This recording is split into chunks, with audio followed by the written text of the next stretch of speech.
Hey guys, my name's Stephen Butwell, and at the age of 19, I came into a personal relationship with the Lord Jesus Christ, and I'll tell you how. I wasn't raised in a Christian home. I had no understanding of anything biblical. I didn't know who Jesus was. I only knew he was a man on a crucifix. I had no idea about any world religions or what they taught. I'd never even been to a church service. The most I'd ever seen of a church was when I was 6 years old at my grandfather's funeral. And when I was 8, I was ring bearer in my uncle's wedding. Other than that, I have no memory of ever being in a church or understanding who Jesus was. I grew up just struggling with drugs and alcohol and being a womanizer. And again, at the age of 19, I had just come to my like climax of that life. It was really not a fun time. I started drinking when I was 15, and it just kept getting worse and worse and worse. And when I had gotten to 19, I was actually on spring break, and I was on Lake Michigan staying in a condo with some girls from the University of Florida and my friend Steve. And one night we took it a little too far. It was actually the night we weren't going to drink. We took it a little too far, and I ended up drinking a little bit too much. And I myself, I think I had always been inside me searching for who God was. I just couldn't put a name to him. God was, I had some weird idea of what God was. So that night I went out into a blizzard and marched outside, and I screamed at the sky and I said, "If you're such a great mother effing God, then show your effing self to me. I want to know you, and if you care so much about your effing creation, me, then you will reveal yourself to me and you will know me. Otherwise, I have no part with you. I don't believe that you are God. I don't want to know you if you can't rescue me from this crap that I'm in." So I screamed at him, and it was probably the most angry prayer I've ever prayed. Very next day, which was March 12th, 2004, it was a Friday, I got up in the morning and I was driving home, and I felt the deepest sorrow that I'd ever felt in my entire life, worse than if I had murdered someone. The whole ride home, I was weeping and crying. My face was so puffed up that when I got home, I walked in my front door, and my mother started freaking out and said, "Steve, what happened to your face?" And I said, "Mom, I don't want to talk about it right now. I can't talk to you." And I proceeded to go down the stairs in our basement, because in Michigan, the houses have basements. And I went out on a fold-out cot that my friends used to sleep on, and I fell asleep. Now, when I was sleeping, I can tell the difference between a dream and what I have seen as a vision. And I would put this in the vision category, where I was actually in a real place, but yet I was sleeping. And I was standing at the top of this amazing white marble staircase, and there was someone with me, but I never saw this person. But as I was walking down this staircase, I got into a courtyard, and this person was always with me, directing me and guiding me to where I ultimately would go. I made it through the courtyard, and once I got through the courtyard, there was a room. I walked through this room, and there was an inner room. Once I got into this inner room, there was the most amazingly beautiful room I've ever seen in my life, and the walls looked like they were a gold bronze color, like almost a beautiful wood color. I can't explain it. And on each side of the wall, it looked like cathedral stained glass. But it was more beautiful than that, and it was like stones had put together to make beautiful pictures. And I was standing in this room by myself at first, and after a while, people started to come in through the door I'd come in, and there was only one door to this room. And people started coming in, and it got to the point where I was sitting there, and we were all shoved together. It was like a rave club, and people were bumping up against me, and I was getting really overly annoyed. And I said to the person who was with me, I said, "Why am I in this room? Why am I here? I have no idea what I'm doing here." And he said, "The only reason you're here is because someone is going to be chosen. There's going to be one person in this room that will be chosen. That is why you are here."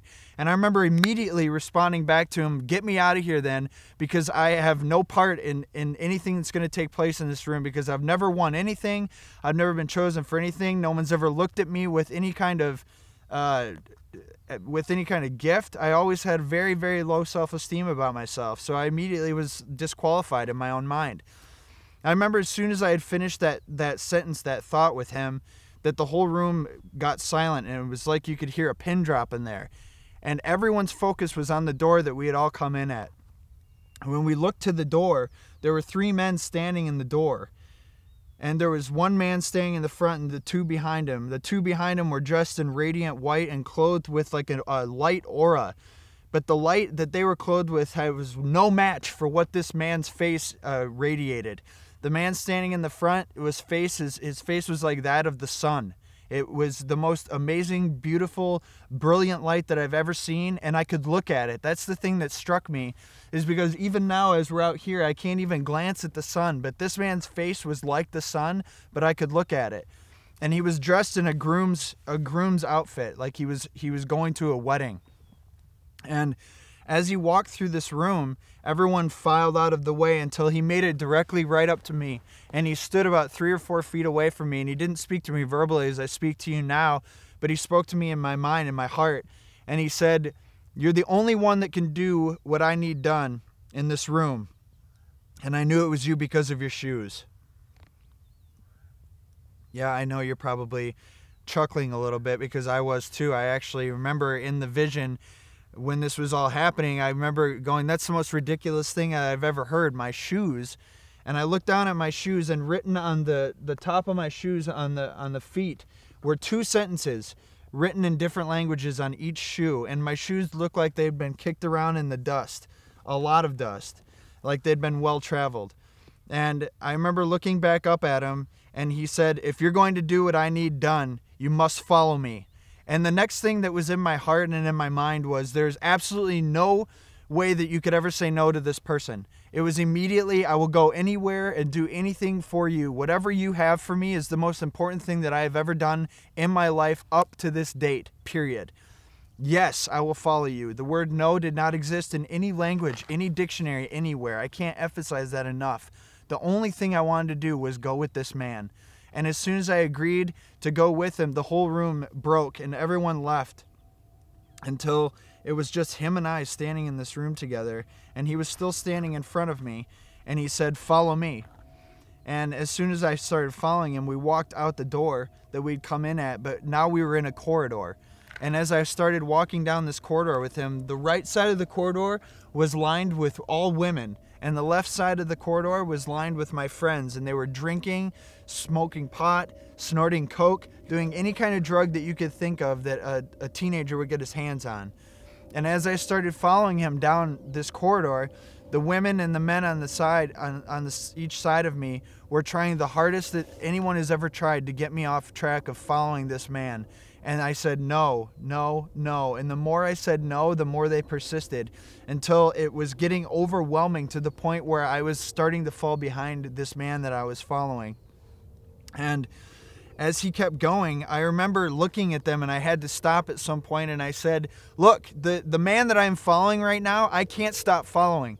I need to stay with him, and this is the most important thing that I've ever done in my entire life. So you need to back off, because you're not going to get me off a course of following this man." And as I had finished saying that to the people on the right and left of me, I continued walking until a woman physically grabbed me and started kissing me and stopped me from walking with him. And I took her, and I had to push her off me, and I said, "I can't do this. I can't do this. Did you not just hear me? This is the most important life thing that I've ever done." And I remember looking up, and he had rounded the corner, and that was the first time I lost sight of him, when I had first laid eyes on him in the room that I met him in.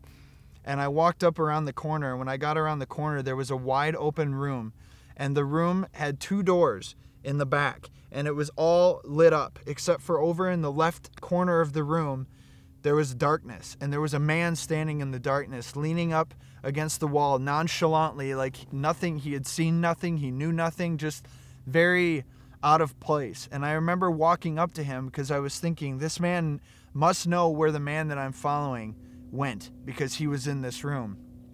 And I went up to the man in the dark corner, and I said, "Did you just see the man who came around the corner? Did you see where he went?" And the man in the dark said, "There's no man." And as soon as he had finished saying, "There's no man," I woke up.